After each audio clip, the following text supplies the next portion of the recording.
Ermal, mendon që protesta u përçat ditën e djeshme me ato akte dhune të paradites përpara parlamentit? Dëgjoj shumë komente dhe ka dhe njerëz të cilët thonë asa keq, edhe këtë protestë më duket e përçau Rama, edhe këtë protestë më duket e përçau politika, e mori, filloi.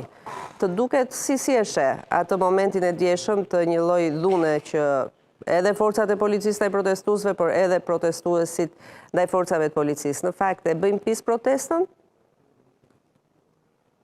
Me të vërtetë, në hedhjen e vezëve nuk e konsideroj në një akt të veçantë dhune. Është akt simbolik natyrisht, sepse me vezë nuk synohet që të vrasësh në njëri. Është një akt simbolik. Është e qartë që në protestë patjetër do ketë njerëz që kanë qëndrime ndryshme, disa duan ndoshta edhe të mërzitur nga mos reagimi, duan që të ketë tepër zë protesta edhe në këtë lloj forme fizike, por nuk mund ta quaj që pati akte dhune, me thënë vërtetën, nga ana e protestuesve. Por mua vetmi akti dhunës aty është ai sulmi i policëve ndaj atij zotërisë që dilte çdo ditë në protestë me fëmijën e vet të smur. Dhe që praktikisht momentin e arrestimit i kërkonte njerëzve që të shkonin në shtëpi dhe të ndihmonin të kujdeseshin për fëmijën e tij të smur. Kjo është dhunë, dhuna nuk është thjesht gjuajtje me shkops, edhe këto i hëngri ai shkreti po. Kjo është dhunë, kurse pjesa e hedhjes vezëve pastaj nuk më duket që po dëmtohet shumë një deputet se ju bë pis me të verdh vezë xhaketa. Nga ana tjetër është e sigurt që njerëzit që janë aty mund të kenë tundime të ndryshme. Dhe në fakt protesta ja ka dalë sepse nuk ka ndodhur ajo që parashikonte edhe Viktor Hugoja kur thoshte për shembull që vjen një moment ku turmat tradhton popullin. Në fakt nuk e ka tradhtuar në rastin e kësaj se protesta në çdo pasdite ka qenë një protestë tërësisht paqësore. Kjo është kërkuar dhe është garantuar edhe nga protestuesit, që nuk shoh në një devijim të madh në megjithatë, paraditën e sotme Rama në një takim që pati përmendi atë komunikimin me ujin e pastër të protestës që thot ai dhe thot e adresoi problematikën tek administrata. Sjell në shembull nënën e një miku të tij, e cila dilte në protestë sepse ajo kishte një problem shëndetësor, mjeku vinte me vonesë, nuk jepte shërbimin e dur, e mbyllte kur donte zyrën e tij. Dua se kryeministri po kthem vëmendjen drejt disa prej problematikave të protestës, një prej cilave është një raport i munguar, i çalët, i deformuar qytetar administrat, qytetar shtet, etj. Mendon që në fakt Rama po nis strategjinë për të hyrë në dialog me protestën dhe ky dialog më pas ne kemi shembuj të kaluar që Rama po ul në dialog e kapitalizon situatën. Pra mendon që Rama po jep një mesazh për të ulur dhe për të folur me përfaqësi të protestës? Sepse deri diku thotë që po e kuptoi thelbin e pse dalin dhe kanë të drejtë për atë që dalin. Po, patjetër.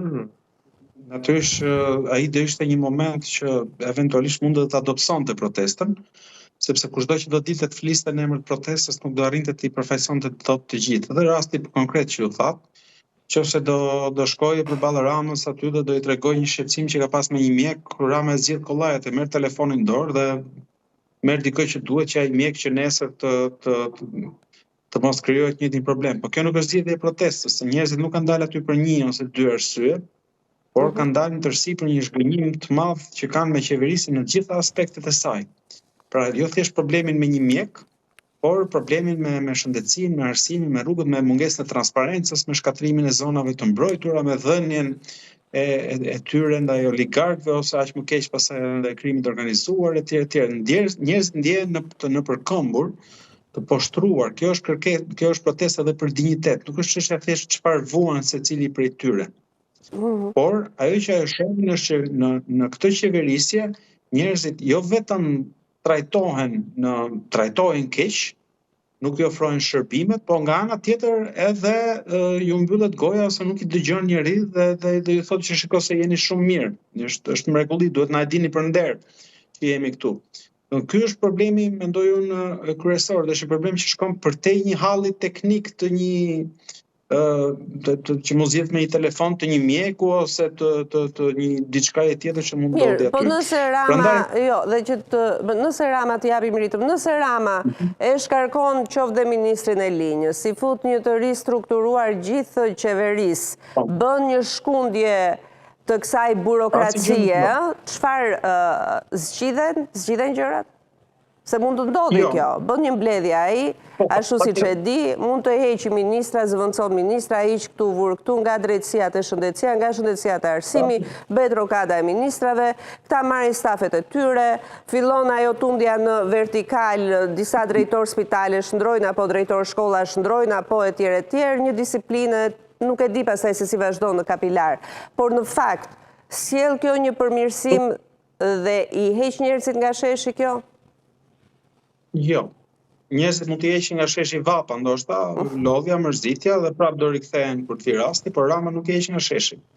Çdo ditë me qëndrimin e tij, përfshirë me qëndrimin agresiv që tregon agresivitet, po tregon edhe frikë nga protesta, i nxit njerëzit akoma më shumë në fakt që dalin në shesh. Çështja ashtu që Rama është viktimë e strategjisë së tij politike. Në gjithë këto vite Rama ju ka treguar qartë njerëzve që ai është personi që i ka ndorë të gjitha pushtetet, që i ka ndorë gjithçka. Dhe natyrisht që ai mund ndrojë ministra, mund ta bëjë këtë gjë, mund dalë edhe me një plan me 5 pika, 10 pika, 75 pika për ndryshimin e situatës, sepse i ka dëgjuar protestuesit me vëmendje, i ka kuptuar etj. Por në fund, në thelb njerëzit e dinë atë që Rama ka dashur t'ja bëjë me dije gjithkohës, që është ai që e ka të gjithë pushtetin për të ndryshuar gjërat. Nga kjo pikpamje nuk ka rëndësi se çfarë ministrash do ndryshojë, sa ministra do ndryshojë, sepse në thelb është Rama që i kontrollon të gjitha. Domethënë nuk ka për të ndryshuar qeveria shqiptare se do ndrohen ministrat. Qeverisja në Shqipëri jo qeveria, apo qeverisja ndryshon atëherë kur ndryshoi kryeministri. Dhe protestuesit e kanë shumë të qartë këtë gjë, sepse edhe kërkesa kryesore e protestës është pikërisht kjo. Është dorëheqja e Ramës. Që në një farë mënyrë Rama ja ka bërë vetes këtë në një farë mënyrë, sepse në vend që ta ndaj përgjegjësi, ta ndaj pushtetin me të tjerët, e ka akumuluar gjithë në dorën e vet dhe njerëzit e kanë qartë që i vetmi ndryshim real është ndryshimi i kryeministrit, nuk është ndryshimi i një ministri me një ministër tjetër, nga ata që zbulojnë nga televizioni ose aty në sallë dhe kush do jetë ministër. E kuptoj. Ermal, protesta është në ditën e 34 dhe është një protestë që ka evidentuar shumë problematika, por nuk jep një alternativë, sepse kërkesat janë politike. Deri tani kjo protestë është me kërkesa politike, por jo me përfaqësi politike. Si mendon se mund bëhet realizimi i kërkesave? Kërkesa e parë, dorëheqja e Ramës. Dorëheqja e Ramës dhe çorja e vendit në një qeveri teknike kërkon një votim në parlament nëse pranohet, në parlament 84 votat i ka Edi Rama. Është vetë ofruar Partia Demokratike,